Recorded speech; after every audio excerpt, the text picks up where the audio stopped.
जिस जेपीएससी के नाम पे ये शासन में आए हैं उसी जेपीएससी के चलते ये शासन से उखड़ के जाएंगे। तो कहते हैं कि भगत सिंह बोले थे कि बहरे को सुनने के लिए धमाके की जरूरत होती है।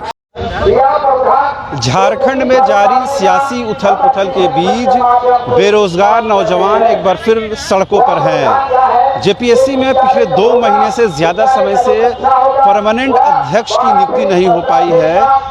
लिहाजा तमाम छात्र ये चाह रहे हैं कि झारखंड की हेमंत सोरेन सरकार एक अस्थायी अध्यक्ष के तौर पर किसी व्यक्ति को वहां नामित करे, ताकि जो भी नियुक्ति की प्रक्रिया है उसे आगे बढ़ाया जा सके। मेरे पिछली तस्वीर आप देख पा रहे होंगे, तमाम जो लोग हैं जेपीएससी अध्यक्ष नियुक्ति करो के साथ झारखंड सरकार हाय हाय के नारे, झारखंड सरकार के खिलाफ ये नारेबाजी चल रही है। तमाम लोग ये चाहते हैं कि जो असिस्टेंट अभियंता या सहायक अभियंता की जो नियुक्ति प्रक्रिया रुकी हुई है, कुछ छात्रों का जो है इंटरव्यू हुआ है, बहुत सारे छात्र जो हैं वो इंटरव्यू के इंतज़ार में हैं।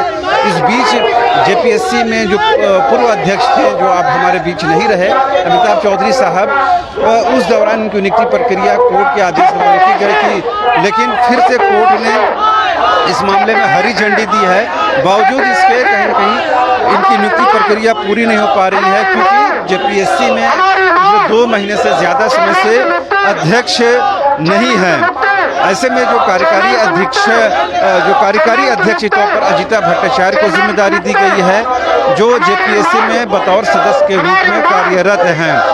तो ये नारेबाजी सुन के आपको अंदाज़ा लगेगा कि किस तरह से झारखंड में एक तरफ से राजनीतिक उठापटक की स्थिति बनी हुई है, तो दूसरी तरफ से बड़ी संख्या में तमाम जो छात्र हैं वो अपनी मांगों को लेकर के राजभवन के पास धरना प्रदर्शन कर रहे हैं। और छात्रों की एक ही मांग है कि जेपीएससी में जल्द से जल्द जो अध्यक्ष हैं उनको नियुक्त किया जाए, उनको बहाल किया जाए, ताकि इनकी नियुक्ति प्रक्रिया को आगे बढ़ाया जा सके।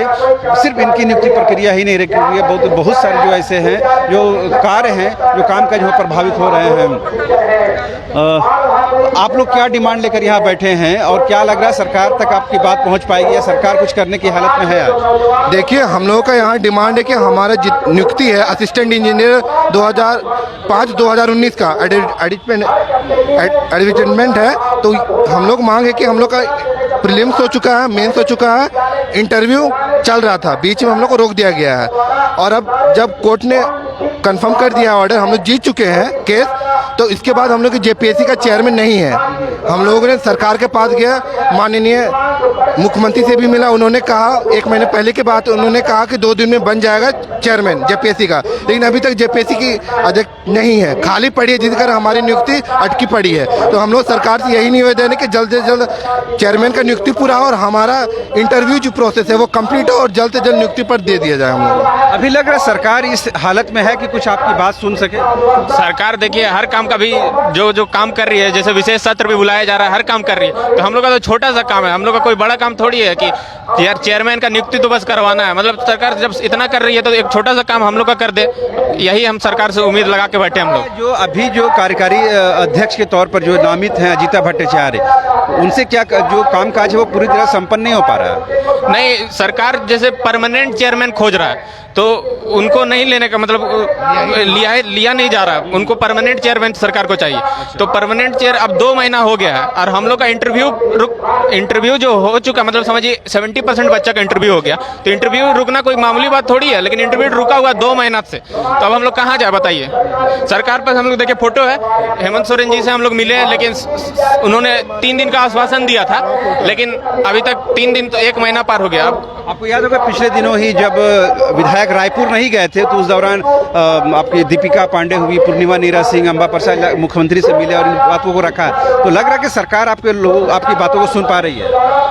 अब पता नहीं, ये तो हम नहीं बता सकते, अगर सुनती तो कर ही देती। अब सरकार इसके बारे में ये राजनीतिक उथल पुथल की वजह से भी आपके काम जो नियुक्ति प्रक्रिया देर हो पा रही है, कारण ये हो सकता है? बिल्कुल नहीं सर, राजनीतिक उथल पुथल प्रक्रिया आज कुछ दिनों की बात है। जेपीएससी अध्यक्ष 6 जून से हमारा इंटरव्यू बाधित है और आज 2 महीने हो गए जब से जेपीएससी का अध्यक्ष नहीं है, तो इसका बिल्कुल कारण ये नहीं बनता है कि राजनीतिक उथल पुथल के चलते ये रुका हुआ है।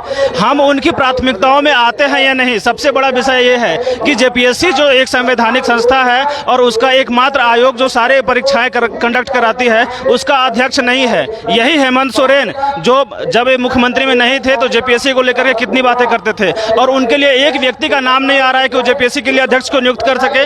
आज 3 महीने से अधिक समय से हमारा इंटरव्यू रुका हुआ है। 2 महीने से अधिक समय से जेपीएससी का चेयरमैन का पद खाली है। हमारे जो पूर्व चेयरमैन थे वो दिवंगत हो चुके हैं, फिर भी इस हेमंत सोरेन की आत्मा को सुलगती नहीं है। वो जो मटकते चल रहे हैं आज पंचायत सचिव के नाम पर, ये उन्हीं का कारण था कि पंचायत सचिव इतना दिन रुका और उपचुनाव में जाकर के भाषण देते हैं कि 252 दिन में हम जेपीएससी को नियुक्त करवा दिए। आज जेपीएससी का अध्यक्ष नहीं है, हमारा इंटरव्यू आधा से अधिक हो चुका है और आधा से कम ही बाकी है। 1 सप्ताह का केवल समय है, लेकिन हम प्राथमिकताओं में कहीं है ही नहीं सर। हमारी प्राथमिकताएं उनके लिए कुछ है ही नहीं। जिस जेपीएससी के नाम पे शासन में आए हैं उसी जेपीएससी के चलते ये शासन से उखड़ के जाएंगे। इनको आज हम सब मिलकर चेतावनी देते हैं कि आज हमारे इस धरना प्रदर्शन के चलते अगर आप भी आज कान खोलकर सुनने की जरूरत नहीं करते तो कहते हैं कि भगत सिंह बोले थे कि बहरे को सुनने के लिए धमाके की जरूरत होती है। आप उस रास्ते पर हमें अग्रसर करने के लिए मजबूर मत कीजिए। आदरणीय हेमंत सोरेन, आपको हम फिर से चेतावनी देते हैं कि आपके कानों में अगर बहरेपन की धुन घुस गई है तो उस बहरेपन को निकालने के लिए हमें धमाका करना पड़ेगा।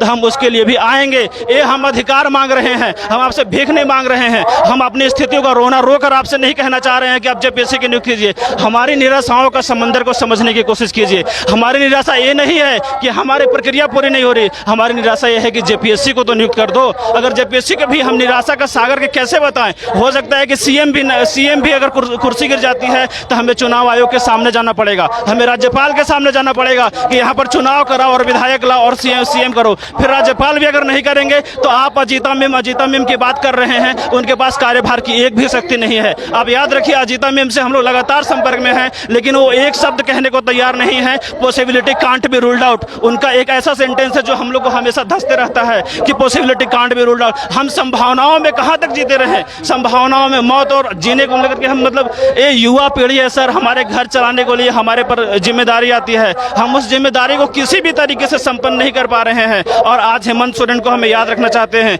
जिस तरह हम इस राज्य के होकर के और हम भी किसी के संतान हैं और सड़क पर भटकने के लिए मजबूर हैं, उनके भी संतान हैं सर। अगर हमारे संघर्ष में थोड़ा सा भी सत्य होगा तो हमारा श्राप उनको लगेगा कि जिस तरह हम किसी के संतान होकर सड़क पर भटकने के लिए मजबूर हैं, आज यहाँ हम अपनी कांपती हुई आवाज़ों से कहने के लिए मजबूर हैं। इन कांपती हुई आवाज़ों में अगर उनको शक्ति सुनने की शक्ति है तो जल्दी से जल्दी चेयरमैन नियुक्त करे, अथवा आने वाले भविष्य के लिए और अपनी पीढ़ियों के लिए वो जिस समंदर और जिस जोखिम की तैयारी कर रहे हैं उसके लिए भुगतने के लिए तैयार रहें।